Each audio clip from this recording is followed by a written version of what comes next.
Hi friends, நம்ம இப்போ ஆவடி அடுத்த நெமிலிச்சேரி வந்து அன்னை இந்திரா நகர் எக்ஸ்டென்ஷன் அதில் தான் ஒரு வீடு ஒன்று பார்த்துட்டு வந்தாங்க.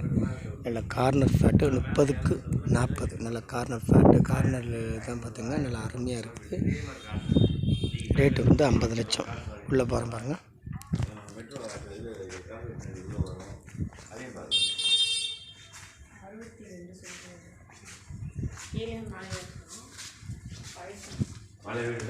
இது ஒரு ஹாலு, இது பூஜை ரூமு. ஒரு 5 இயர்ஸ் பில்டிங் தான், நல்லா அருமையாக இருக்குது. Double bedroom. Nemilichery railway station கரெக்டாக ஒரு 1 கிலோமீட்டர். அன்னை இந்திரா நகர்.